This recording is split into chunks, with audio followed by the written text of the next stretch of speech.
ওই, তোমার ওটা একটু দেখাও না। আমি আর কতক্ষণ অপেক্ষা করব বলো তো? সবেমাত্র বাসর করে ঢুকলাম, একটু তো অপেক্ষা করো, পরে বের করে দেখাবো। বাসর রাতে সবাই তো ওটা দেখার জন্যই অপেক্ষা করে। আমিও সবার থেকে আলাদা নই। আমারও ভীষণ ইচ্ছে করছে। দেখাও না একটু প্লিজ। উফ, তুমি কেমন বউ গো। বাসরাতে সব মেয়েরা লজ্জা পায়, আর তুমি কি না ওটা দেখার জন্য উঠে পড়ে লেগেছো? সবাই লজ্জা পায়, আমি পাই না, কারণ আমার বরটা আমার লজ্জা ভাঙিয়ে দিয়েছে। এখন তাড়াতাড়ি দেখাও তো। এই ওয়েট, আমি তোমার লজ্জা কখন ভাঙালাম? ওমা, ভুলে গেলে? আমার সাথে বিয়ে হবার কথা ফাইনাল হবার পরে তুমি যে আলাদা কথা বলার জন্য আমায় রুমে নিয়ে গেলে, সেই সময় তো নিজেই আমার সব লজ্জা ভাঙিয়ে দিয়েছো। হায় খোদা, এ আমি কাকে বিয়ে করলাম? এ তো বউ না, একটা অ্যাটম বোম। সব কথা ঠাস ঠাস করে বলে। ওই তখন আমি কি করেছি যার কারণে তোমার লজ্জা ভেঙে গেছে? কি করেছো সেটা কথা না, আসল কথা বলো। কি করনি? সব তো করলে, বাদ কি ছিল? কি করেছি সেটা তো ক্লিয়ার করে বলো, একটু ফিল নেই আগে। দরজা বন্ধ করে আমার চোখের উপর চোখ রেখে, হাতের উপর হাত রেখে। ছি ছি, আমি আর বলতে পারবো না। হয়েছে জান, এতটুকুতে কারো লজ্জা হরণ হয় না, আরও অনেক কিছু করতে হয়। বলো কি?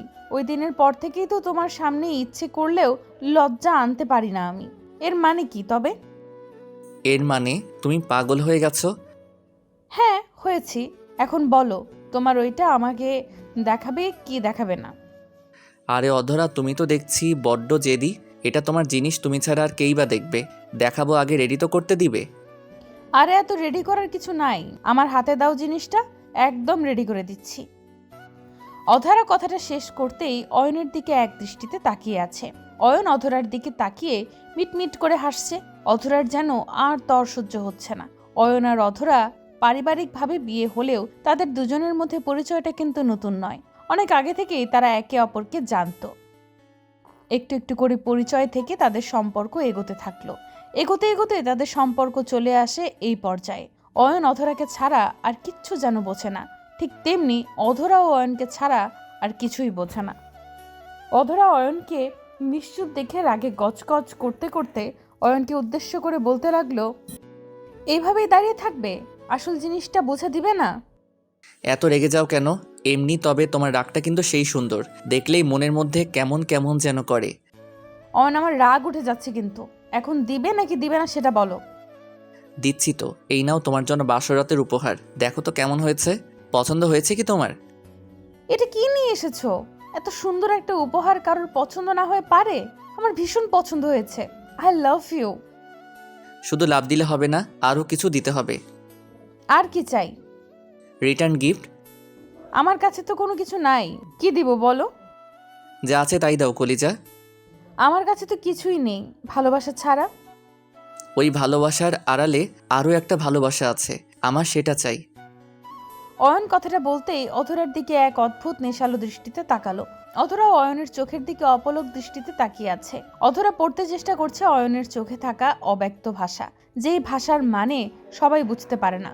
অধরা সেই ভাষা বোঝার চেষ্টা করছে। অয়ন অধরার দিকে এক পা করে এগিয়ে আসছে।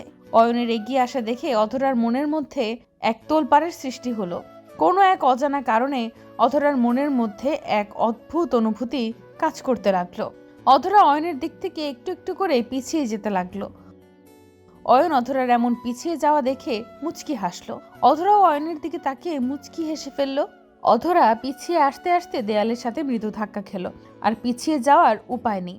অয়ন অধরার খুব কাছে এসে অধরার কোমরের উপর আলতো করে নিজের হাত রাখলো। অয়নের স্পর্শ পেতেই অধরার সারা শরীরে মুচড়ে উঠল।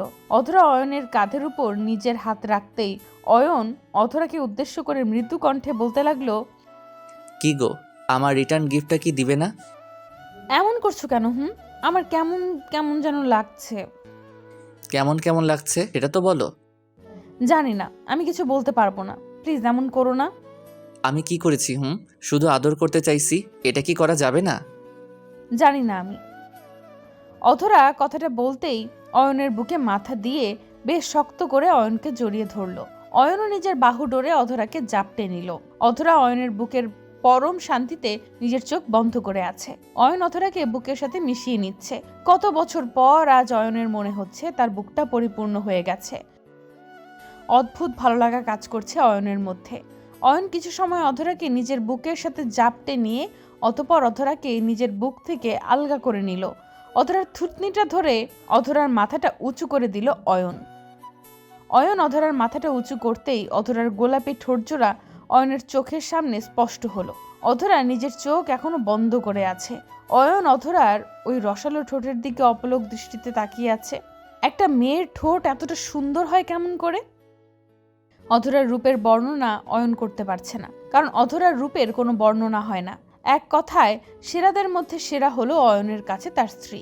অয়ন আলতো হাতে অধরার ঠোঁটজোড়া ছুঁয়ে দিল। অয়নের হাতের পরশ নিজের ঠোঁটে পেয়ে অধরার সারা শরীরের মধ্যে কারেন্ট বয়ে যায়। অধরার সারা শরীর কেঁপে কেঁপে উঠল। অয়ন এই কম্পনে নিজেকে আর সামলাতে পারল না। অধরাও নিজের চোখ খুলে অয়নের নেশালো চোখ বরাবর দৃষ্টিপাত করলো।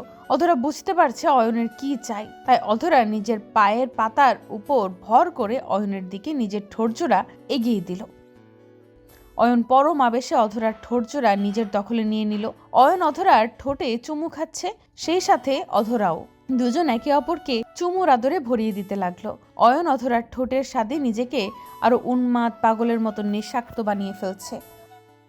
অয়ন অধরার ঠোঁটে চুমু খাওয়া শেষ করতেই অধরাকে নিজের কোলে তুলে নিল। অধরা অয়নের কোলে এসে অয়নের গলা শক্ত করে ছোট বাচ্চার মতো জড়িয়ে ধরে আছে। অয়ন অধরাকে বিছানায় শুইয়ে দিল। অধরার কেমন যেন অয়নকে আর ছাড়তে ইচ্ছে করছে না। এমন ভালোবাসার পরশকেই বা মিস করতে চাইবে বলুন? অয়ন অধরাকে বিছানায় শুইয়ে দিয়ে লাইট অফ করতে যেতে নিল। অধরা বিছানা থেকে অয়নের হাত ধরে অয়নকে উদ্দেশ্য করে মৃদু কণ্ঠে বলতে লাগলো, প্লিজ যেও না আমাকে একা রেখে, কাছে এসে আদর দাও প্লিজ। দিচ্ছি তো সোনা পাখি, একটু অপেক্ষা করো, লাইট অফ করে আসছি। করতে হবে না, লাইট অন থাকুক, তুমি শুধু আমার কাছে থাকো প্লিজ। ভীষণ ভয় করছে আমার, ছেড়ে যেও না আমায়। পাগলি একটা, কখনো ছেড়ে যাব না তোমায়, একটু ভয় পেতে হবে না। অয়ন কথাটা শেষ করতেই মুচকি হাসি দিয়ে অধরার উপর চলে এলো। অধরার বুকের উপর থাকা শাড়ির আঁচলটা আলতো হাতে সরিয়ে দিল অয়ন। অধরা যেন অয়নের এমন কাজে আরো বেশি উন্মাদ হয়ে যেতে লাগলো। দু হাতে বিছানার চাদর খামচে ধরলো সে। মনে হচ্ছে দুজন আজ আর নিজেদের মধ্যে নেই। দুজন চাইছে তাদের মধ্যে ভালোবাসার প্রণয় ঘটুক। অয়ন অধরাকে নিজের মনের মতো করে আদর করতে লাগলো। অধরা সারা শরীর আদরে আদরে ভরিয়ে দিতে লাগলো অয়ন। অধরা অয়নের আদরে নিজেকে সামলাতে না পেরে অয়নের ঘাড়ে গলায় মুখ ঘষে চুমু খেয়ে চলেছে। দুজন ভালোবাসা পূর্ণতা দেবার নেশায় আসক্ত হয়ে পড়ল। সকাল হতেই অধরার ঘুম ভেঙে যায়।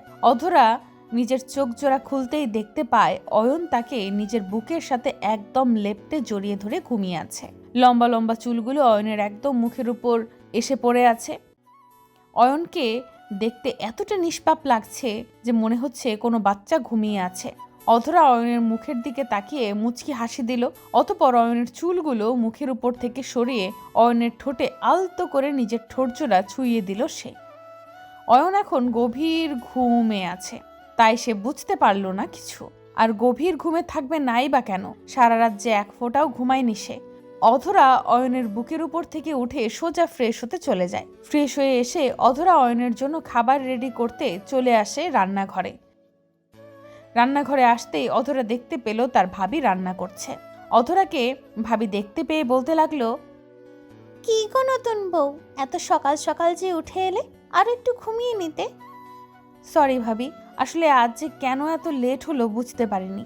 সরি, আপনি বসুন, আমি কাজ করে দিচ্ছি। অয়ন কোথায়? ও তো ঘুমিয়ে আছে ভাবি। বুঝতে পেরে গেছি কেন লেট হয়েছে। ওই বজ্জাত ভাইটা আমার তোমায় রাতে ঘুমাতে দেয়নি, তাই তো? ভাবির কথা শুনে অধরা বেশ লজ্জা পেল।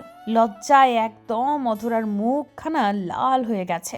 ভাবি আর কিচ্ছু বলল না। অধরা অয়নের জন্য নাস্তা রেডি করে রুমে চলে যায় অয়নকে ডাকতে। অধরা রুমে আসতেই চমকে যায়। অধরা দেখতে পায় অয়ন এখনো ঘুমিয়ে আছে। বেলা 12টা বেজে গেছে। অধরা অয়নকে ডাকতে অয়নের কাছে এলো। অয়নের উন্মুক্ত পিঠে হাত রেখে অধরা অয়নকে ডাকছে, এই ওঠো না, বেলা কত হয়েছে, আর কত ঘুমাবে? আদর করছি বাবু, এই তো হয়ে গেছে। অয়ন ঘুমের ঘোরে কথাগুলো বলল। অধরা বুঝতে পারছে তার স্বামী এখন তাকে ঘুমের ঘোরে আদর করে যাচ্ছে।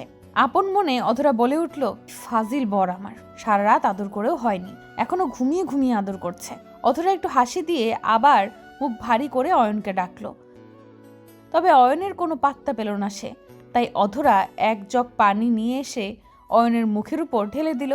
অয়নের মুখে পানি পড়তেই অয়ন হকচকিয়ে বিছানা থেকে উঠে পড়ল। অধরার হাতে পানির জগটা দেখে অয়ন বলতে লাগলো, এ কি অধরা, এটা কি হলো? কি হলো বুঝতে পারলে না? না তো, তুমি হঠাৎ করে পানি ঢেলে দিলে কেন? এখন পানি না ঢাললে তোমার স্বপ্ন দোষ হয়ে যেত। অধরার কথা শুনে অয়ন হেসে ফেলল। হাসি দিয়ে অয়ন অধরার হাত ধরে হ্যাচকা টান দিয়ে অধরাকে নিজের কোলে নিয়ে এসে অধরার গালে চুমু দিয়ে বলতে লাগলো, তুমি থাকতে আমার কোনো দোষ হবে না জানো। ইস রে, তাই? আমি না আসলেই দেখা যেত। বলি, এত আদর করার শখ কেন তোমার? জানো, তোমার জন্য আমায় আজ লজ্জা পেতে হয়েছে। দূর পাগলি, বাসরাত শেষে সবই একটু লজ্জা পাই, এটা নতুন কি? আরে তেমন কিছু না, আজ লেট হয়েছে বলে ভাবি আমায় বলল তোমার জন্য আমার লেট হয়েছে। ছি ছি ছি ছি ছি, তখন আমার লজ্জায় মাথা কাটা যাচ্ছিল। হায় আল্লাহ, বলো কি? যাক, ভাবি তো এমন লেট আগেও করেছে, তাই সঠিক কারণ ধরতে পেরেছে। এতে লজ্জা পাবার মতো কিছু নেই, মাঝে মাঝে এমনটা হয়। হয়েছে, এখন ছাড়ো, আমায় কাজ করতে হবে। তোমার কাজ আমায় আদর করা, এটা করো, বাকি কাজ পরে। অয়ন না। অয়ন অধরাকে কিছু বলার সুযোগ দিল না, তার আগে অধরাকে নিজের বিছানায় নিয়ে নিল। অধরা অয়নের বুকে কিল ঘুষি মারতে লাগলো, কিন্তু কে শুনে কার কথা? অয়নের তো এখন আদর পাচ্ছে, তাই অয়ন অধরাকে আদর করে তারপর দম নিবে। অয়ন অধরার ঠোঁটজোড়া নিজের দখলে নিবে। ঠিক এমন সময় হঠাৎ করে দরজার নক করার শব্দ অয়নের কানে আসলো। দরজার ওপারে ভাবি দাঁড়িয়ে আছে আর বলছে, অয়ন বাবু ভাই আমার, আদর পর্ব দরজা বন্ধ করে করতে হয়, তা না হলে যে কেউ চলে আসতে পারে। ভাবির কথা শুনে অয়ন অধরাকে ছেড়ে দিয়ে ভাবিকে উদ্দেশ্য করে বলতে লাগলো, উফ ভাবি, আমার সুখ তোমার সহ্য হয় না তাই না? একটু আদরও করতে দিলে না। যখন চলে এসেছো তখন দরজাটা বাইরে থেকে আটকে দিলে কি হতো? ছি ভাই ছি, একটা অবলা নারীকে জোর করছো, আবার বড় বড় কথা বলছো। ছি। এই অধরা, তুমি আমার সাথে আসো তো, ওকে একা থাকতে দাও। ভাবি, এটা কিন্তু অবিচার হলো। আগে না, সুবিচার হয়েছে, এখন থাকো একা একা। ভাবি কথাটা শেষ করে অধরাকে তার সাথে করে নিয়ে যায়। অয়ন বেচারা বিছানায় মন খারাপ করে বসে থাকে। আর কি বা করার আছে? সারাদিন আদর করতে থাকলে কি আর হবে? আপনারাই বলুন। অধরা ভাবির সাথে রুম থেকে যেতে যেতে অয়নের দিকে আর চোখে তাকিয়ে অয়নের উদাসীন মুখটা দেখে মুচকি হেসে ফেলল। সত্যি, ভালোবাসা সুন্দর, আর সুন্দর হলো তা প্রকাশের মাধ্যমগুলো। অবশেষে পূর্ণতা পেল অয়ন অধরার ভালোবাসা। তাদের জন্য সবাই দোয়া করবেন, তারা যেন সব সময় এমন হাসি খুশি ভাবে থাকতে পারে।